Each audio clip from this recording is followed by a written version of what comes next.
Bismillahirrahmanirrahim. Assalamualaikum warahmatullahi wabarakatuh. Alhamdulillahilladzi hadana lihaza wa ma kunna linahtadiya laula an hadana Allah. Allahumma salli ala sayyidina Muhammad wa ala ali sayyidina Muhammad wa ba'du.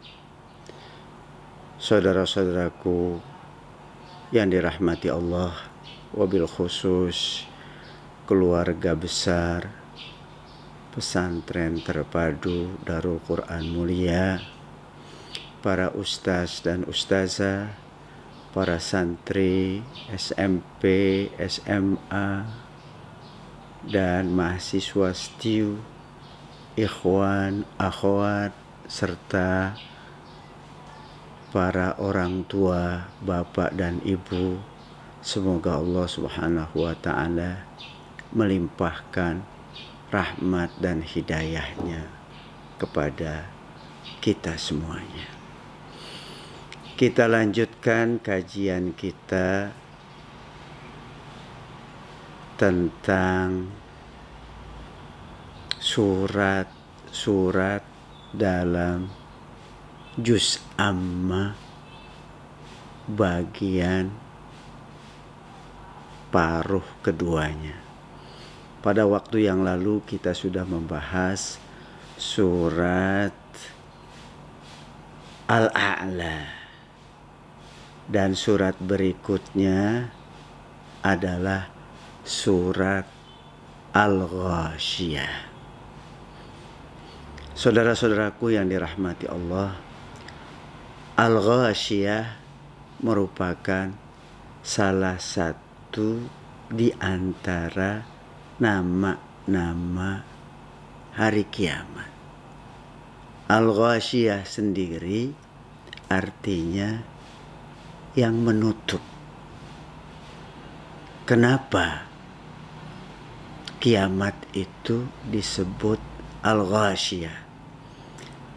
Karena bahwa azab yang terdapat pada hari kiamat itu ada di mana-mana, seolah menutup bagian-bagian yang ada di sekitar manusia. Karenanya kiamat itu disebut Al-Ghasyiyah. Surat ini juga mempunyai keutamaan. Rasulullah Shallallahu Alaihi Wasallam sering membacanya pada hari raya Idul Fitri dan Idul Adha. Dia kadang dibaca pada rakaat kedua setelah di rakaat pertama beliau membaca surat Al-A'la, dan rakaat keduanya beliau membaca surat Al-Ghasyiyah. Dan surat ini juga sering dibaca pada hari Jumat bersama dengan surat Al-A'la. Pada rakaat pertama surat Al-A'la sesudah Fatihah, dan rakaat kedua adalah surat Al-Ghasyiyah setelah Al-Fatihah. Surat ini sering dibaca oleh Rasulullah Shallallahu Alaihi Wasallam dalam forum sholat yang besar seperti sholat Id, Idul Fitri, Idul Adha, dan juga sholat Jumat. Untuk mengingatkan kepada jamaah, kepada umat Islam tentang betapa pentingnya kita mengingat tentang kiamat, tentang berbagai peristiwa yang terjadi pada hari kiamat. Itulah hikmahnya. Tentang hal-hal yang prinsip. Apalagi kata Allah, wabil akhirati hum yuqinun. Terhadap akhirat, orang-orang mukmin itu yakin betul. Ketika kita sering membacanya, membaca tentang kiamat, seperti dalam surat Al-Ghasyiyah ini, ketika kita memahaminya dan menghayatinya, maka iman kita akan semakin bertambah. Perilaku kita akan semakin menjadi baik. Karena kita mengingat bahwa kita kelak akan menghadapi peristiwa yang dahsyat seperti itu. Saudara-saudaraku yang dirahmati Allah, surat ini juga merupakan surat Makkiyah yang diturunkan di Mekah sebelum hijrah. Dan surat ini terdiri dari 26 ayat. Kita akan lihat ayat demi ayat dari surat Al-Ghasyiyah ini. A'udzubillahi minasyaitonirrajim. Bismillahirrahmanirrahim. Hal ataka hadisul ghasyiyah. Sudahkah sampai kepadamu berita tentang hari kiamat?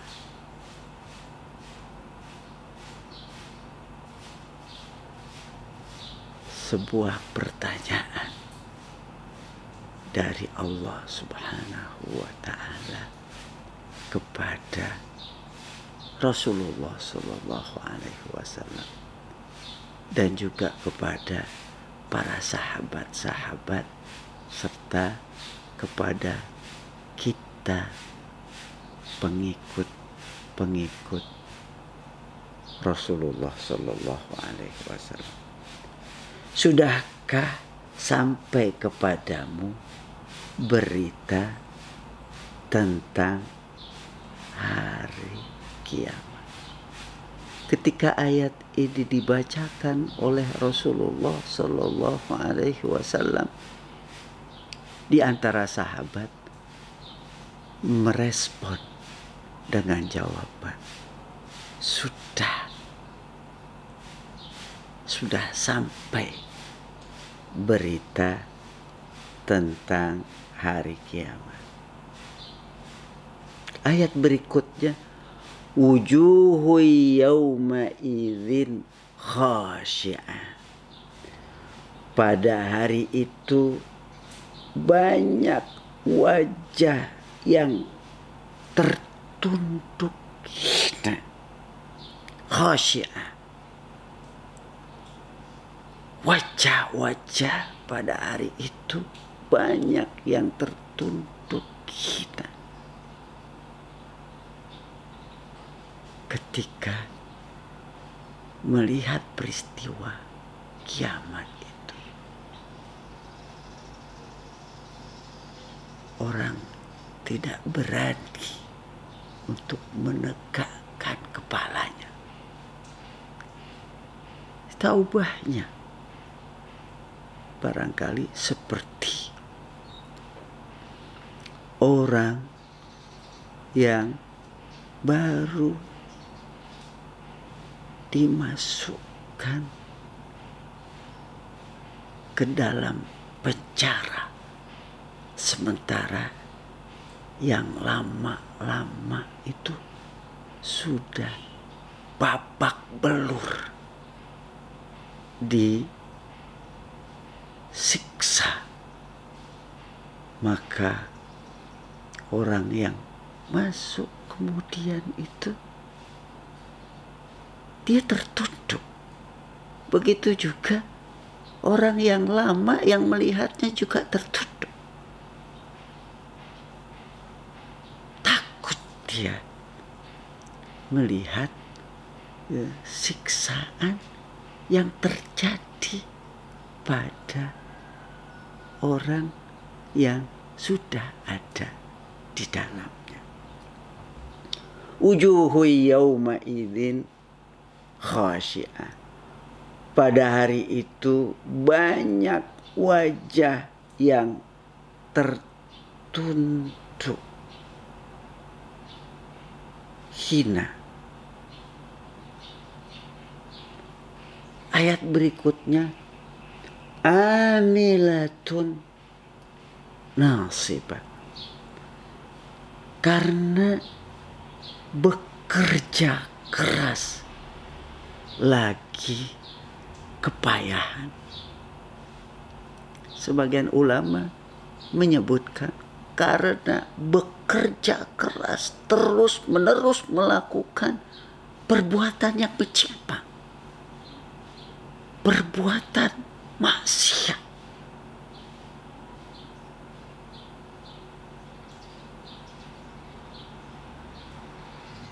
Terus menerus dia bekerja keras melakukan perbuatan-perbuatan yang menyimpang, lagi kepayahan. Amilatun nasibah. Dia bekerja keras, dia beramal, dia berbuat perbuatan yang menyimpang, perbuatan yang salah.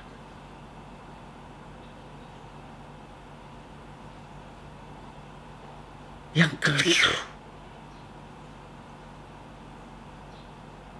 Lagi kepayahan. Tasla naron hamiyah.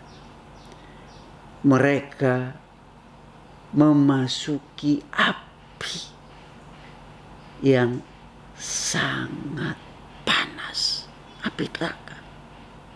Kerja keras, karena kerja kerasnya itu menyimpang, yang dilakukan sudah dengan susah payah, tapi kemudian masuknya ke dalam neraka. Tasla naron hamiyah. Mereka masuk ke dalam api yang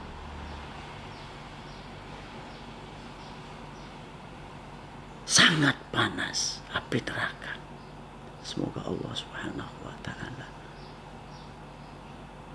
menjauhkan kita dari api yang sangat panas seperti itu. Semoga kerja keras kita adalah selalu dalam kebaikan, dalam perjuangan yang diridhoi oleh Allah Subhanahu wa ta'ala. Bukan kerja keras dalam penyimpangan, dalam kemaksiatan, dalam kedurhakaan.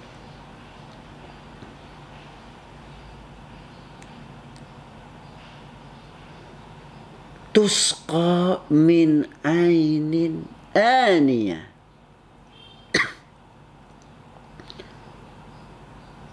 diberi minum dari sumber mata air yang sangat panas. Bayangkan ketika seseorang itu dibakar di dalam neraka yang sangat panas, maka akan merasakan betapa hausnya.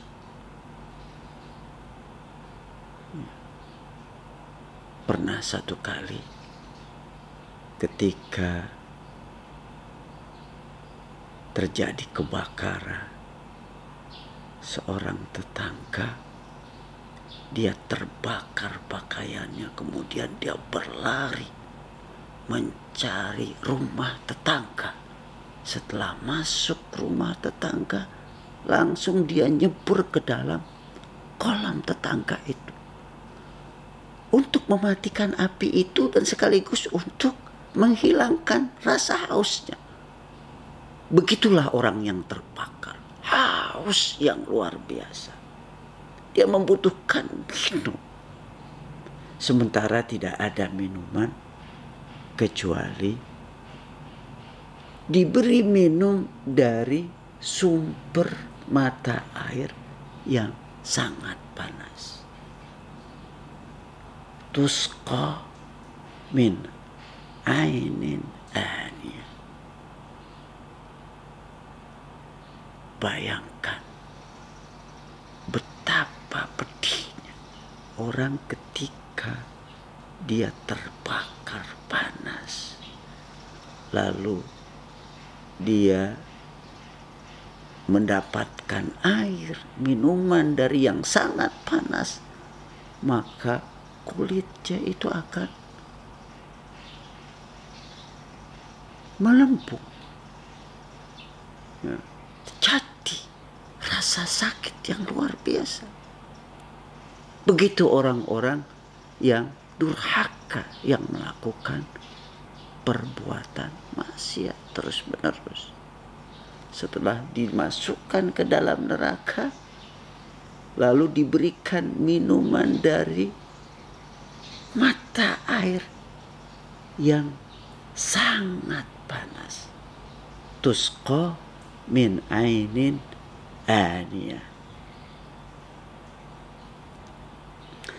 Laisa lahum ta'amun illa min dhari. Tidak ada makanan bagi mereka selain dari pohon yang berduri, dhari. Tidak ada makanan buat mereka kecuali dari pohon yang berduri. Anda bisa bayangkan betapa misalnya sakitnya kerongkongan ketika seseorang menelan tulang yang nyangkut di kerongkongannya. Dan betapa pedihnya ketika seseorang memakan makanan dari pohon yang berduri. Tentunya ketika seseorang masuk ke dalam neraka yang sangat panas, rasa haus dan laparnya itu luar biasa. Mendapatkan minuman tadi dari mata air yang sangat panas, rasa lapar, mendapatkan makanan dari pohon yang berduri. Laisa lahum ta'amun illa min dhari. Mereka tidak akan mendapatkan makanan kecuali dari pohon yang berduri. La yusminu wa la yughni min ju'. Yang tidak menggemukkan dan tidak pula menghilangkan rasa lapar. Makanan ketika kita makan di dunia, biasanya kan makanan itu membuat orang jadi kenyang, orang jadi gemuk, ya. Dan orang bisa melepaskan dari rasa laparnya. Tapi makanan di dalam neraka yang berupa pohon yang berduri itu tidak bisa membuat seseorang gemuk dan tidak pula dapat menghilangkan rasa lapar. La yusminu, tidak menggemukkan, wala yughni min ju', dan tidak pula menghilangkan rasa lapar.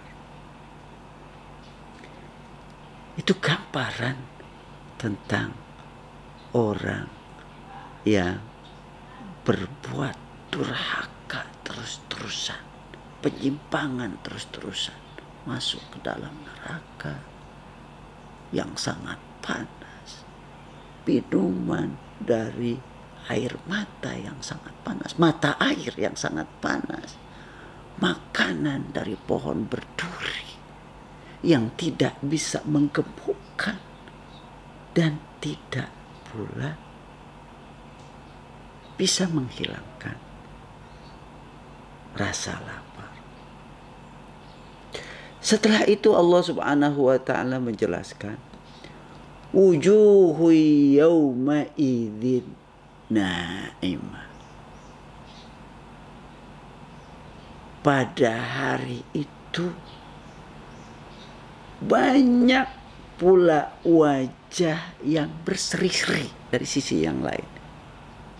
Inilah ahlul jannah, penghuni-penghuni surga yang sepanjang hidupnya di dunia dia beriman, dia beramal soleh, dia melakukan ketaatan kepada Allah Subhanahu wa ta'ala, rajin ibadah dan berbuat baiknya. Wujuhu yawma idzin na'imah. Pada hari itu banyak pula wajah yang berseri-seri, wajah yang ceria. Na'imah lisa'yiha radiyah. Mereka senang karena usahanya sendiri.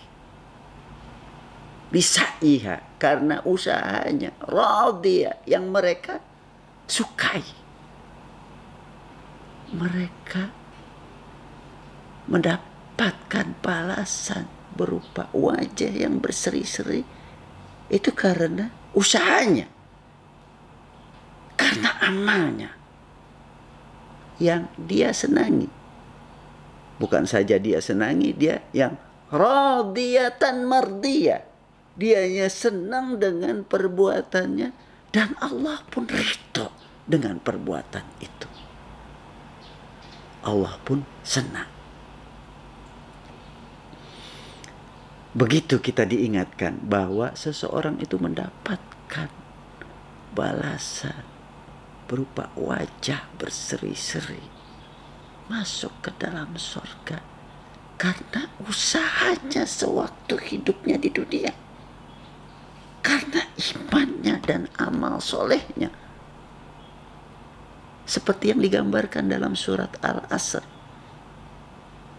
Demi masa sesungguhnya manusia itu dalam kerugian, kecuali orang-orang yang beriman dan melakukan amal soleh yang banyak, serta saling berwasiat, berpesan tentang kebenaran dan saling berwasiat tentang kesabaran.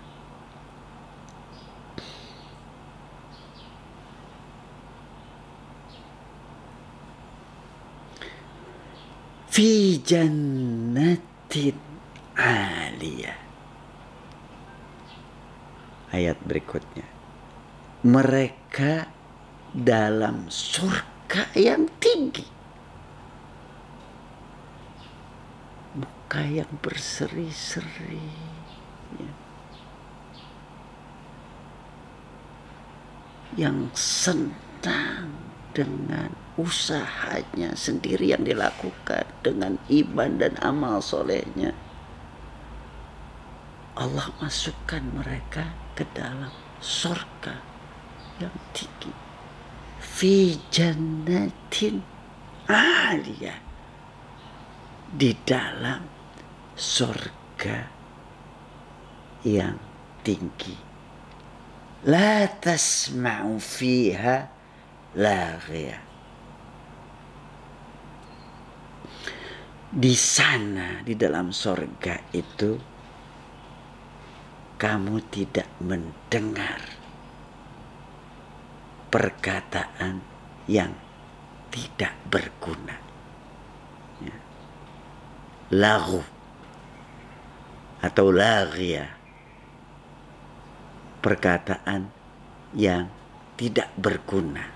Perkataan yang sia-sia. Itu tidak terdengar. Ketika seseorang sudah masuk ke dalam surga, la tasma'u fiha laghiyah. Di dalam surga yang nikmat itu Anda tidak mendengar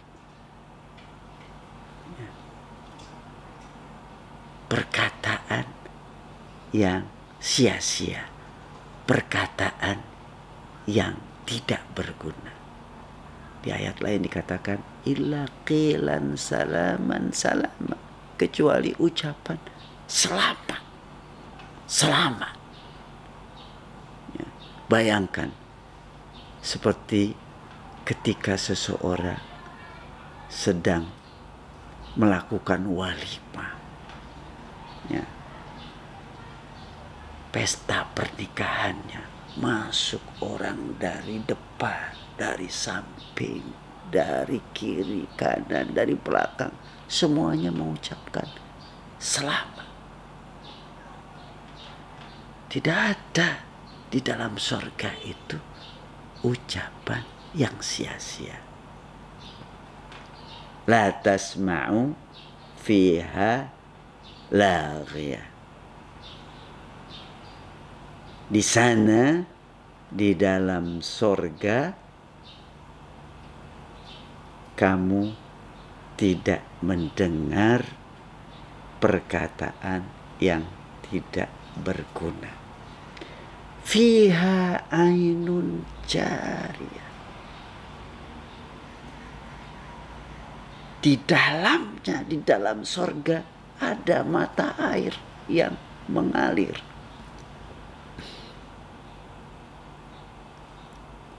Bayangkan ayat ini dan ayat-ayat yang lain itu turun di padang pasir. Padang pasir yang panas. Gambaran tentang mata air yang mengalir. Itu nikmat sekali. Ya. Apalagi dalam suasana yang panas luar biasa. Nggak ada pepohonan. Satu kali pernah saya ke padang pasir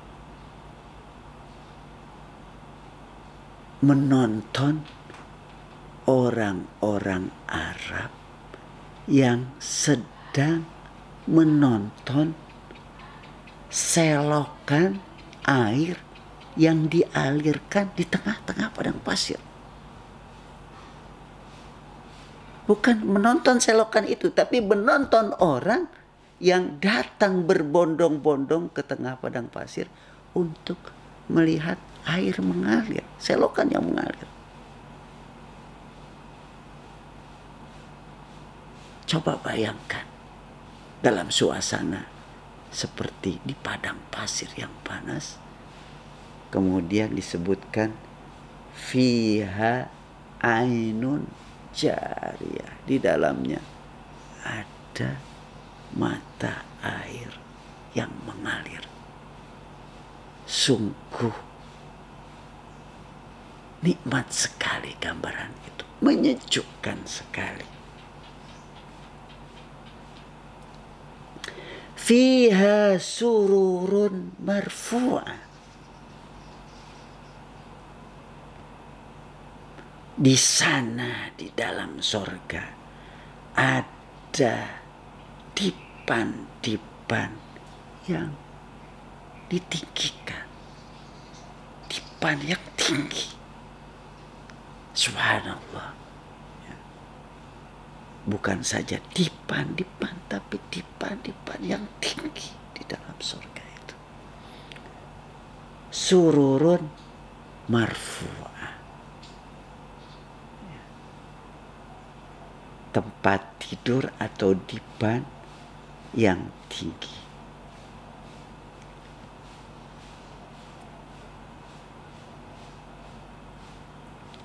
Wa akwabun maudu'ah, dan gelas-gelas yang tersedia di dekatnya. Akwab jamak dari kub, gelas-gelas yang tersedia dekat darinya. Itu gambaran kenikmatan minumannya.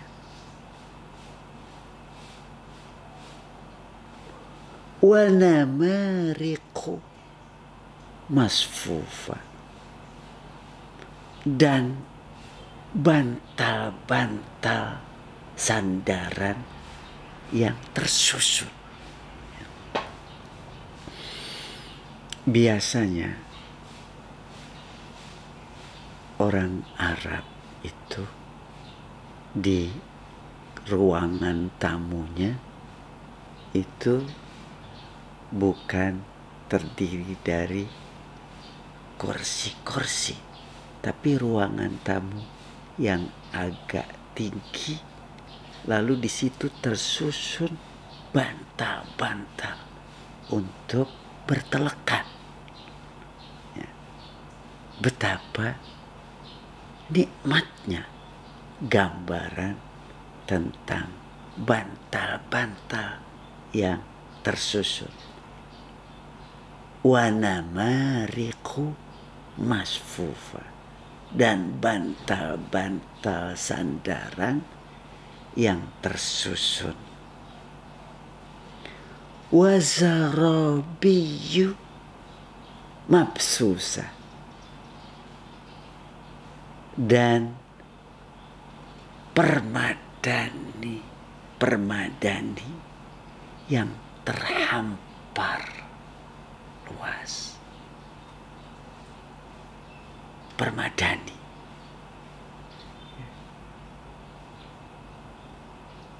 Luar biasa nikmatnya. Ketika misalnya Anda menghadiri sebuah pesta pernikahan, di panggungnya itu terhampar permadani.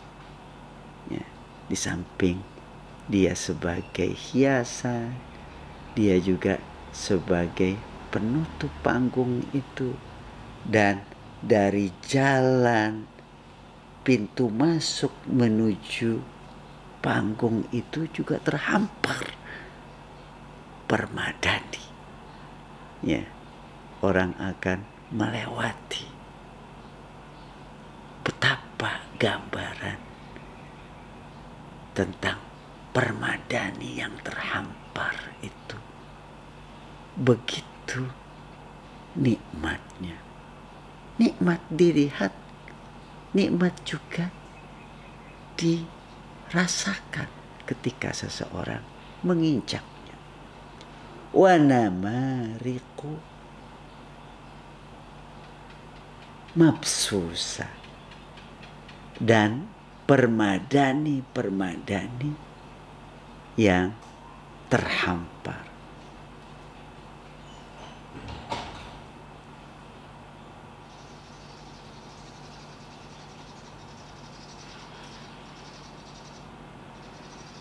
Afala yansuruna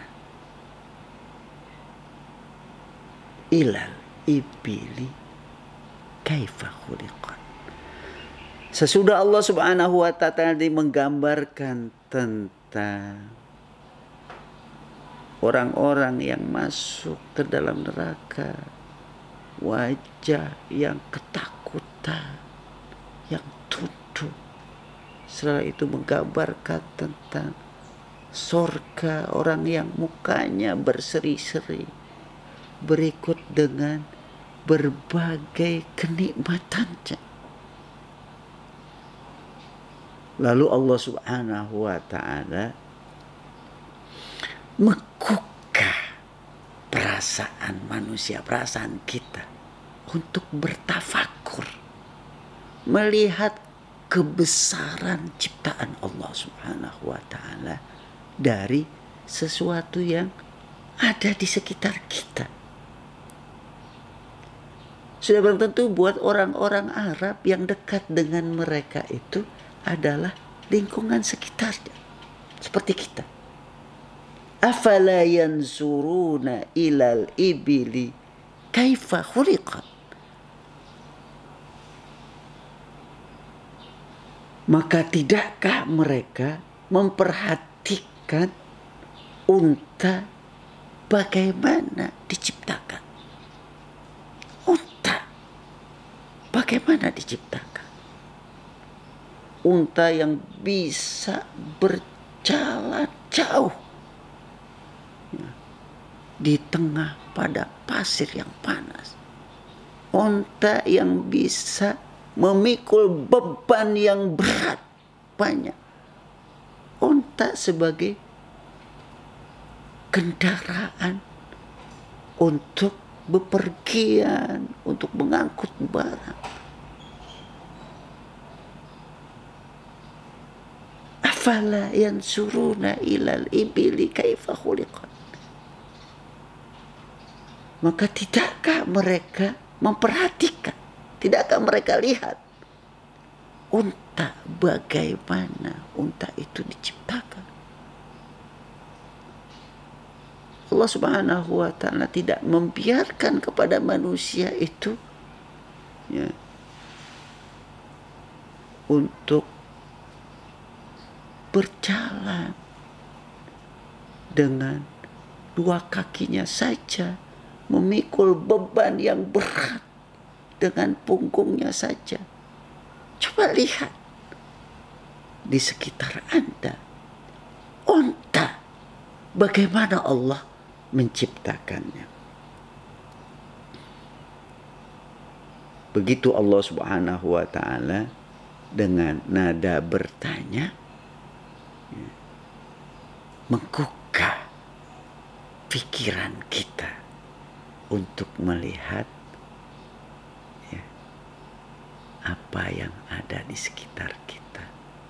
Binatang yang kita gunakan, binatang yang membantu kita untuk mengangkat beban yang berat, yang kita sendiri tidak sanggup atau mungkin berat sekali untuk mengangkatnya. Tidakkah mereka memperhatikan unta bagaimana dia diciptakan?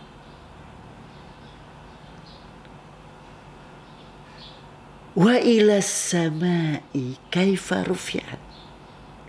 Itu kalau kita melihat ke depan kita, ke kiri kita, atau ke kanan kita, atau ke belakang kita, kita lihat hewan. Coba mendongak ke atas, melihat ke atas. Wa ilas samai kaifa rufi'at. dan langit bagaimana ditinggikan. Tidakkah mereka melihat itu? Langit bagaimana ditinggikan oleh Allah Subhanahu wa ta'ala. Langit yang tidak bertiap. Kadang ketika kita lewat jembatan Tomang yang bentangannya panjang, kita kagum. Luar biasa jembatan itu. Bentangannya panjang. Kita akan bertanya tentunya, siapa perancangnya? Siapa insinyurnya? Ketika kita melihat bangunan yang bentangannya panjang, ya, kita akan berdecak kagum. Siapa yang merancangnya? Siapa insinyurnya? Coba perhatikan langit.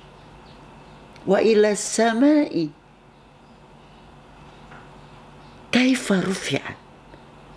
Dan langit bagaimana dia ditinggikan, bagaimana dia dibangun, bagaimana dia tanpa tiang. Luar biasa.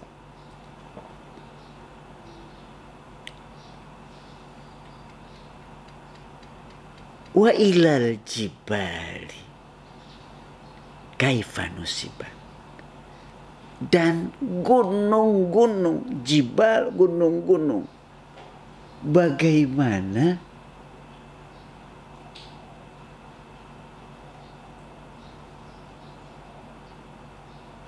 gunung itu ditegakkan, musibah.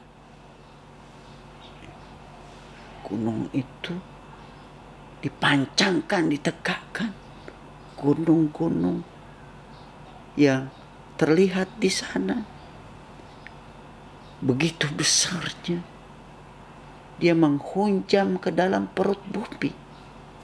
Ya, di ayat lain dikatakan wal jibala autada. Gunung-gunung itu sebagai pasak.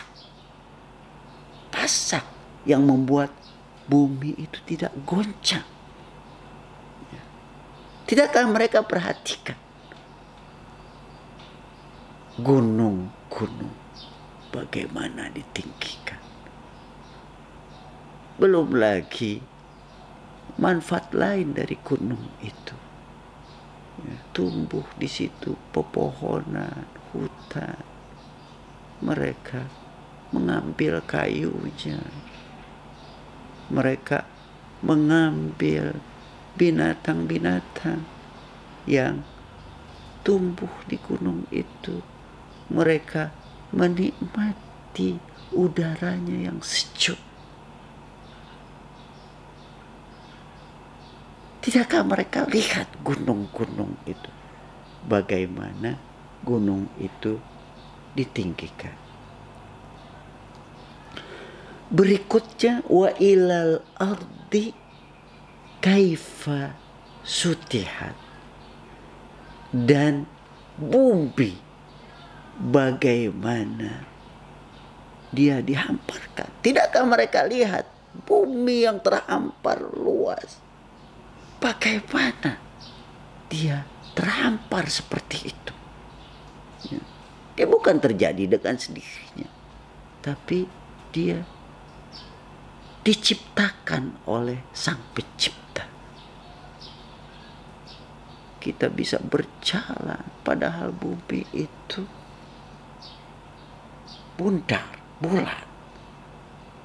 Tapi karena besarnya itu seakan-akan lebar, terhampar. Ya. Padahal dia bulat, berputar. Tidakkah mereka perhatikan bumi itu bagaimana dihamparkan oleh Allah Subhanahu wa ta'ala?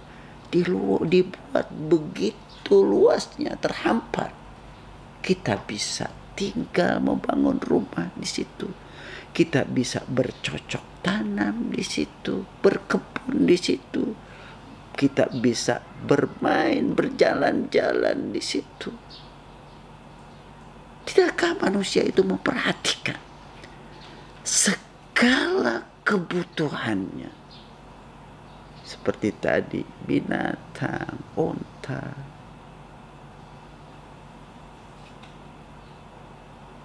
langit yang menutupi mereka, mengeluarkan air hujan dari situ, gunung-gunung dan bumi yang terhampar luas. Tidakkah mereka perhatikan?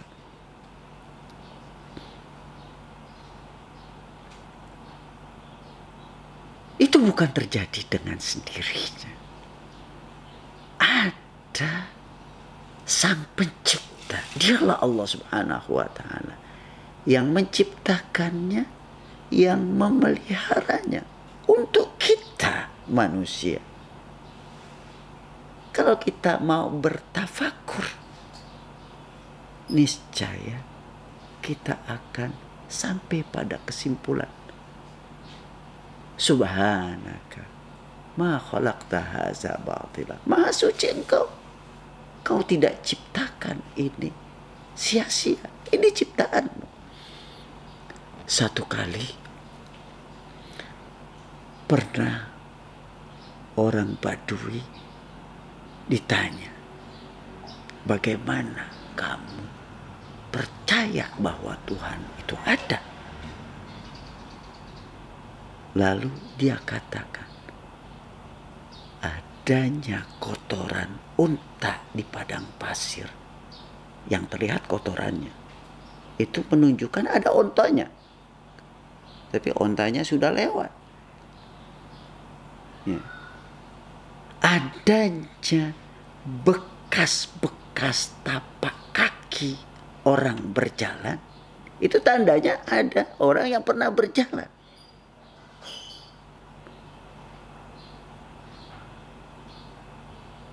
Lautan yang penuh dengan gelombang dan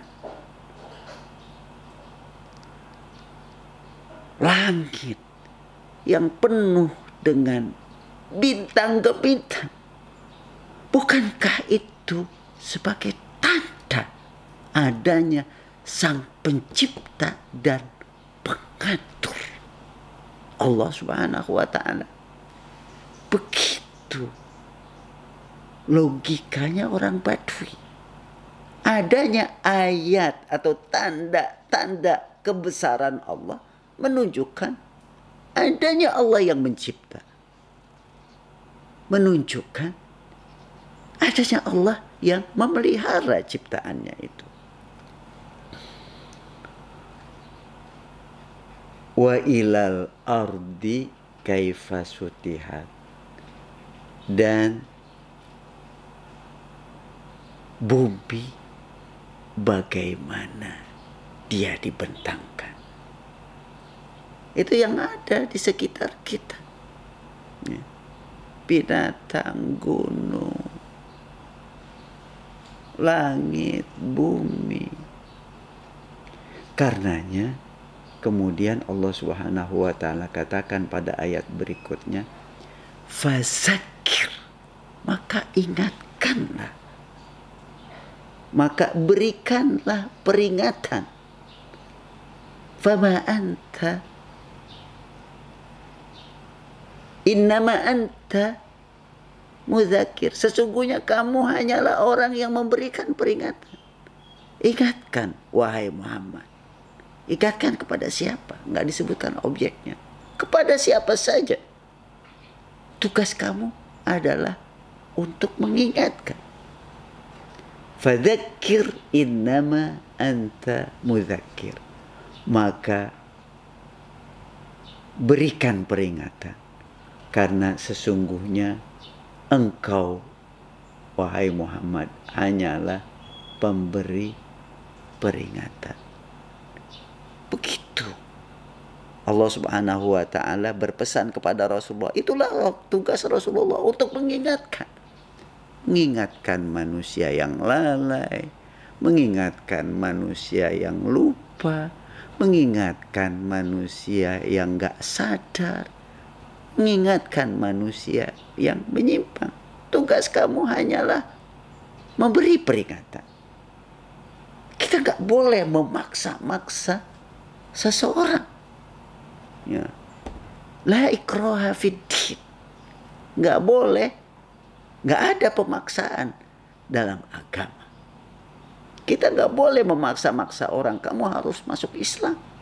Ya. Tidak. Tapi kalau orang sudah menyatakan keislamannya, komitmennya, maka dia harus diperintahkan untuk melakukan ya, kewajiban-kewajibannya. Sholatnya, zakatnya, dan seterusnya. Ya. Persis seperti seseorang yang tidak dipaksa untuk masuk sekolah. Sekolah tidak dipaksa. Tapi kalau dia sudah masuk sekolah itu, dia terikat dengan aturan sekolah. Harus masuk jam sekian, harus buat PR, dan seterusnya. Begitu juga seseorang. Dia tidak boleh dipaksa untuk menganut satu agama. Menganut Islam gak boleh dipaksa. Tapi ketika dia sudah meyakini, mengikrarkan masuk ke dalam Islam, terikatlah dia dengan aturan-aturan Islam.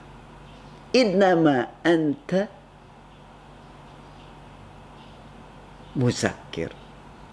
Ingatkanlah, sesungguhnya engkau wahai Muhammad hanyalah pemberi peringatan.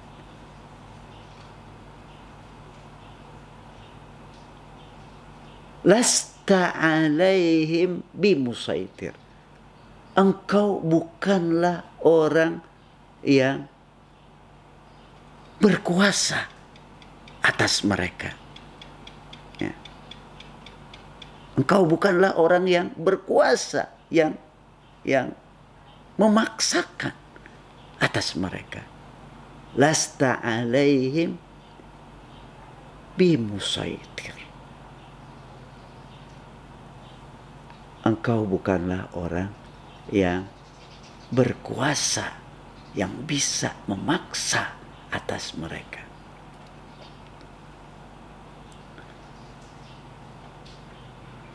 Illa man tawalla wa kafar. Kecuali jika ada orang yang berpaling dan kafir, kecuali orang yang tawalla, berpaling dan kafir. Illa man tawalla wa kafar fayu'azzibuhullahul azabal akbar. Maka Allah akan mengazabnya dengan azab yang besar. Azabul akbar. Ya. Itulah azab neraka. Azabul akbar. Yang disediakan sebagai balasan orang yang tawalla wa kafar, berpaling dari peringatan Rasulullah Shallallahu Alaihi Wasallam yang beliau sampaikan. Berpaling, gak mau nerima, ya. Kafir, menolak. Itulah balasannya. Fayu'azzibuhullahul azabal akbar. Maka Allah akan mengazabnya dengan azab yang besar. Jadi Allah enggak menzalimi seseorang. Innallaha la yazlimu. Ya. Sesungguhnya Allah enggak melakukan kezaliman. Walakin anfusahum yazlimun. Tapi manusia itu sendiri yang melakukan kezaliman, melakukan penyimpangan, menolak, berpaling, kafir, durhaka. Itulah balasannya. Ya. Allah Maha Adil.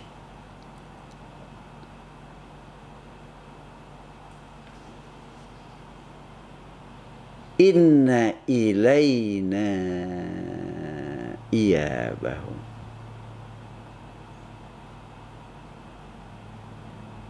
Sesungguhnya kepada kamilah mereka kembali. Inna ilaina iyabahum. Sesungguhnya kepada kamilah mereka manusia kembali.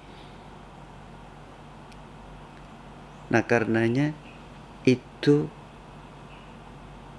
diajarkan kepada kita untuk menyadari ketika ada seseorang yang meninggal, kita ucapkan inna lillahi wa inna ilaihi raji'un. Sesungguhnya kita ini milik Allah, lillah. Dan sesungguhnya kita akan kembali kepada Allah. Begitu ketika terjadi peristiwa musibah, peristiwa kematian. Kita sadarkan bahwa semuanya memang milik Allah. Kita ini milik Allah. Dan kita akan kembali kepada Allah Subhanahu wa ta'ala. Di ayat ini dikatakan inna ilaina iyabahum. Sesungguhnya kepada kami lah, kepada Allah lah mereka kembali. Gak ada yang bisa menghindar. Gak ada orang bisa hidup selama-lamanya. Kullu man 'alaiha fan. Setiap yang ada di muka bumi ini akan mati, akan punah. Summa inna alaina hisabahum. Kemudian sesungguhnya kamilah yang akan membuat perhitungan atas mereka. Kamilah yang akan menghisab mereka. Ya. Summa inna alaina hisabahum. Kemudian sesungguhnya kamilah yang akan menghisab mereka. Menghitungkan mereka. Meminta pertanggungjawaban atas apa yang mereka lakukan di dunia. Karenanya berpikir matanglah kita sebelum kita melakukan perbuatan. Apakah perbuatan ini nanti akan menyenangkan saya? Silahkan lakukan. Apakah perbuatan ini akan menyusahkan saya, memberatkan saya? Pikir-pikir dulu. Urungkan, jangan dilakukan. Kita ikat bahwa kita akan kembali kepada Allah. Dan sungguh kamilah, kata Allah Subhanahu wa ta'ala, yang akan menghisap mereka. Kita akan dihisap.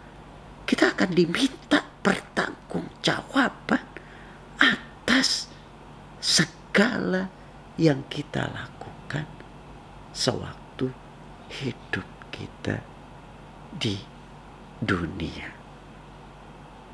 Ingat itu,